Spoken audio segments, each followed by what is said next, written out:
Hey crew, it's Mike, and today we're talking rallies and attendance.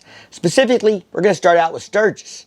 So recently I watched a video from Stevie from the Military Biker channel where he went to Topless Tuesday in Stoneville during Sturgis this year. And I was kind of surprised at the amount of bikes attending that event.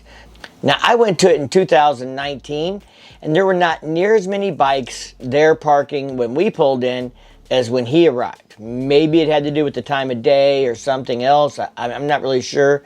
Maybe because there was a contest going on, but we were there during the contest and I don't remember there being near as many bikes. It looked like in his video, people are parking way out in the field.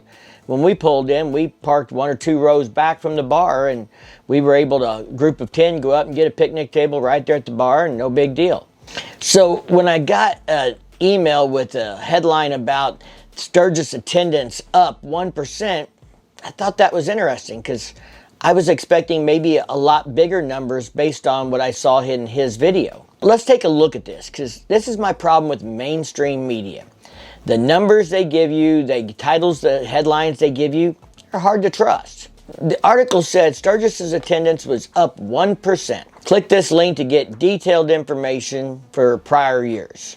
So I follow the links and I get to this PDF that has 2022 Sturgis Rally traffic counts and it goes back to 2013. So we're going to get a few years out of this. Let's take a look at it. The 10-day count is what they use and they start that on the Friday before Sturgis. So in this case, August 5th through Sunday, August 14th, and the final number was 497,835. What struck me right away when I start looking at this is the numbers for last year are 525,768. So it's down from last year. Now we went in 2019 and the numbers from 2019 were 499,654. That's pre-COVID, so we're back to kind of COVID numbers. Last year might have been a little bit high because some people were dying to get out because the year before they didn't get out. The 80th had really low numbers actually, 462,000, which is way down from the 75th. The 75th was like 750,000. I think my focus is going crazy on me here. If you're like me and you're going, well, if it was 497,000 this year and 525,000 last year, how is it up 1%? Well, like all good journalists, they skew the numbers and use them in a way to suit their needs. So the reality is, if you read the small print, it says up 1% from the 5-year average. And they looked at the 5-year average, which includes the number being really low for the 80th due to COVID. So as an average, it looks like it's, on par. The reality is it's, actually down from last year, the same as 2019, down a little bit from 2018, up a little bit from 2017. So in reality, it's probably close to average, nothing drastic. What I thought was interesting was going back and looking at the data prior to 2016. So 2016 was almost the lowest year. That was at like COVID levels of 2020. 2016 had 463,000, probably because the year before 747,000 people went. So a lot of people who went the year before probably don't go the year right after these anniversary big editions of the rally. But if you go back and you look the 4 years prior to the 75th, they were all well over 500,000, with the lowest number being 516,000, but the averages being up around 570,000, 580,000. So if you look at this little graphic here that they put out, you'll see that the attendance for the rally has actually been down significantly since the 75th anniversary of the rally in 2015. Now, I don't take that to mean that Sturgis is dead or anything else. I don't put a super lot of, stock in these numbers, to be honest. They take traffic counts, and you have to wonder how many people are rolling in through there, because they're camped outside of this area. So they roll across these traffic things to come into town multiple days a week. I know we stayed out by lead. So, if these traffic count locations are inside of the boundary of Sturgis and Lead, between the two of them, then we crossed it multiple times when we were there in 2019. Now, the Bikefest rally here at the Lake of the Ozarks is going to happen in just a couple weeks. And I've had people make different comments about the published numbers on it. One year, I think it was actually during COVID, 2020, the press said we had 125,000 people attend, over 100,000 bikes. Some people said, no way the numbers were that high. I don't know. I don't know how they get those numbers.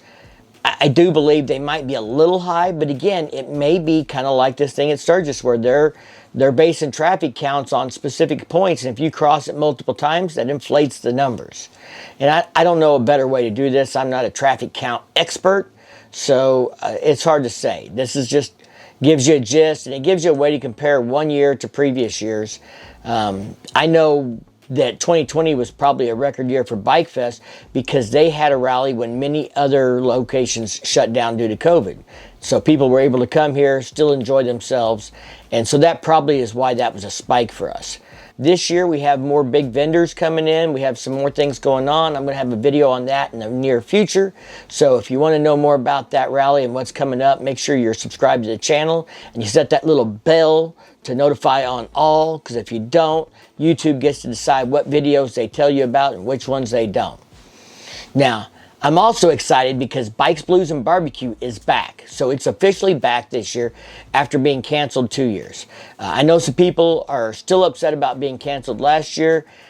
They just have to remember, not everybody realizes or heard the story, but they got the rug pulled out from underneath them at the last minute last year, and they had to cancel the rally. They lost their venue with like 30 days to go. And this rally is like 400,000 people. So they can't just pick up and move it to a bar down the street and have a rally. It's not like that. It's way too big to just suddenly flip everything and move it somewhere else. Having a place to accommodate everything they have is, a problem in itself. Now, they did move it this year. They got it out of Fayetteville because of the problems they've had with Fayetteville the last couple of years.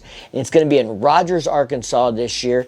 And they moved it back a couple of weeks. I know some people are upset about that. They say the temperatures are going to be cooling off. It's going to be, less enjoyable. Or if they live up north, they're going to have to travel through cold weather to get there and get back. I don't know. I mean, it's the first weekend in October, the first full weekend, so it's like the 7th, 6th, 7th, 8th, something like that.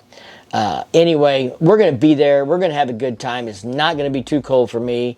I got a hoodie. I'll be all right. What's going to be interesting to me is to see how big this official rally is this year compared to previous years after having been shut down for 2 years. We've gone the last 2 years. We go to Eureka Springs. We go to the rally off of Exit 86 at the Harley dealer, and we've had a great time. We love going there. That's not changing for us no matter what. We'll see you guys there. I hope we'll probably, if you don't follow me on social media, Instagram, Facebook, make sure you follow me on those platforms. I've got a meet and greet scheduled at Bikefest on Saturday at the Ice Hole from 11 to 1. We gave away some door prizes and stuff this year there. And we'll probably do some kind of meet and greet somewhere in Eureka Springs during Bikes, Blues, and Barbecue. But we haven't set a date for that yet, but we're figuring that out.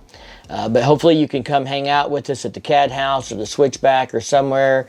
Get a chance to say hi. Give us a chance to say thank you for watching the videos and supporting the channel. But I do hope that people attend Bikes, Blues, and Barbecue.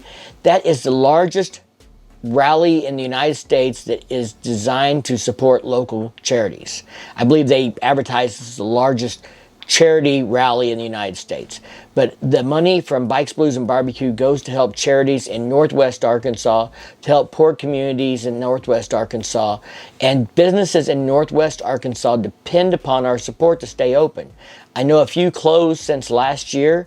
I hope people show up in droves this year, and that the businesses that are there continue to thrive and do well based on our support. So let's see you in Arkansas. Let's go riding in the Ozarks. All right, guys, if you like this video, give it a big thumbs up. If you do that YouTube thing, check out the content on my channel. And if you dig it, hit that subscribe button down below. Don't forget to ring that bell to be notified the next time I drop a new video, and set it to all. You guys stay safe, keep on riding, and we'll see you in the next one.